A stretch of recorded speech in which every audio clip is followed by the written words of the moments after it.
দুর্নীতি কেউ খুনের অভিযোগে গ্রেফতার হয়েছেন এরকম ৪৩ জন ভিভিআইপি যারা কারাগারের ভিতরে আরাম আয়েশে দিন কাটাচ্ছেন।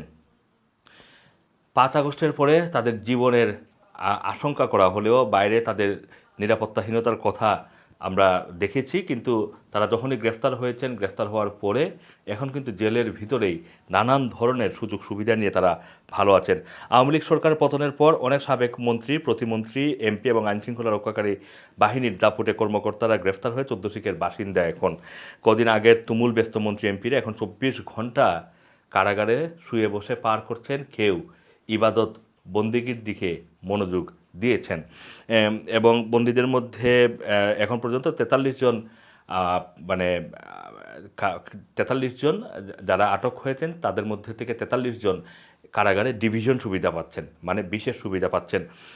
যারা যেসব বন্দীরা ডিভিশন সুবিধা পাচ্ছেন তাদের নামটি গণমাধ্যমে এসেছে। সাবেক প্রধানমন্ত্রী শেখ হাসিনা জ্বালানি খনিজ সম্পদ এবং বিদ্যুৎ বিষয়ক উপদেষ্টা তৌফিক এলাহি চৌধুরী, সাবেক সমাজ কল্যাণমন্ত্রী ডক্টর দীপু মনি, জাতীয় সংসদের সাবেক চিফ হুইপ আসম ফিরোজ, দুর্যোগ ব্যবস্থাপনা এবং ত্রাণ মন্ত্রণালয়ের সাবেক সিনিয়র সচিব মোহাম্মদ শাহে কামাল, সেনাবাহিনী থেকে অব্যাহতিপ্রাপ্ত এমটিসির সাবেক মহাপরিচালক মেজর জেনারেল জিয়াউল আহসান, নৌবাহিনী থেকে বাধ্যতামূলক অবসরে পাঠানো রিয়ার অ্যাডমিরাল মোহাম্মদ সুহায়েল, সাবেক আইজিপি চৌধুরী আবদুল্লাহ আল মামুন, সাবেক আইজিপি AKM শহীদুল হকের আবেদন মঞ্জুরের পর সরকারি নির্দেশে ডিভিশন দেওয়া হচ্ছে। এছাড়া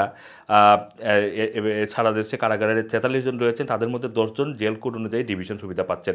কারাগারের ডিভিশন মানে আলাদা একটি নির্ধারিত ভবনে থাকার সুযোগ পাওয়া। সাধারণ বন্দীদের তুলনায় ডিভিশন পাওয়া বন্দীদের খাবারের তালিকায় দু একটি আলাদা আইটেম থাকে, যেটা মানে কারা পরিদর্শকরা জানিয়েছেন।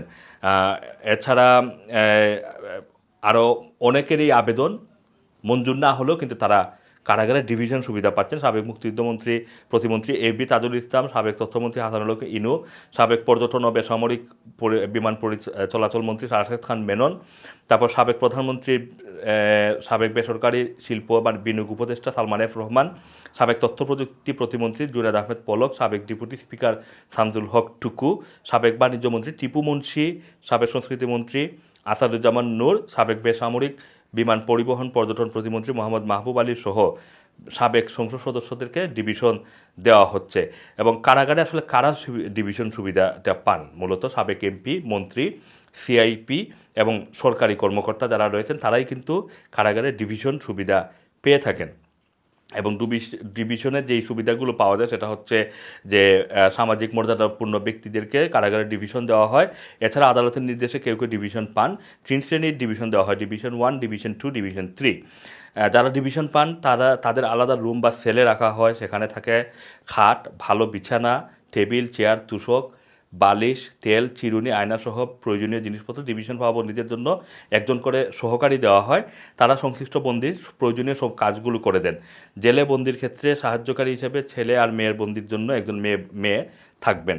এছাড়া কারাগারের বাইরে থেকে স্বজনদের দেওয়া খাবার যাচাই বাছাই করে তাদেরকে খেতেও দেয় কারা কর্তৃপক্ষ। তাছাড়া বন্দির চাহিদা পরিপ্রেক্ষিতে বইপত্র 2-1টি দৈনিক পত্রিকাও তারা পাবেন। সাধারণ বন্দীদের চেয়ে ডিভিশনপ্রাপ্ত বন্দীদের খাবারের মানও ভালো থাকে। তারপর আরেকটা যেটা বলছিলাম শুরুতেই, ইবাদত বন্দীতে দিন কাটছে এই মুহূর্তে মানে যারা ডিভিশন প্রাপ্ত রয়েছেন সেই সব ভিআইপি বন্দীদের। কারা সূত্র জানিয়েছে যে 3 বেলা নিয়মমাফিক খাবার দেওয়া হচ্ছে বন্দীদের। ডিভিশন যারা পেয়েছেন তারা নিয়মিত নামাজ পড়া শুরু করেছেন, তবে বাড়তি কোনো খাবার খাওয়া বা কারাগারের ভেতরের মাঠেও ঘোরাফেরার কোনো সুযোগ নেই। যে ভবনটি তাদের জন্য নির্ধারিত সেখানেই তারা ঘোরাফেরা করছেন, একে অন্যের সাথে কথা বলছেন, নিজেদের ভুলের প্রায়শ্চিত্তের গল্প বলছেন একে অন্যের কাছে। আরেকটি কারা সূত্র জানিয়েছে যে ছাত্র জনতা আন্দোলন দমাতে দেশের শীর্ষ ধনী সালমান এফ রহমান এবং সাবেক আইনমন্ত্রী আনিসুল হকের বর্তমানে কেউ খোঁজ নিচ্ছেন না, এমনকি আত্মীয় স্বজনরাও দেখা করতে আসছেন না। কারাগারের নিয়ম অনুযায়ী 15 দিন পর পর স্বজনদের দেখা মেলে। বাইরের খাবার নেওয়ার নিয়ম না থাকায় কারাগারের খাবারই জুটছে তাদের ভাগ্যে।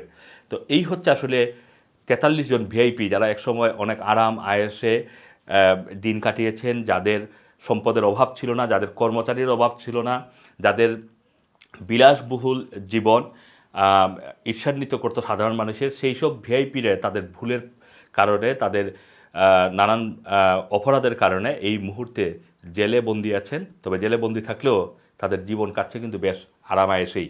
Assam Rana TV, London.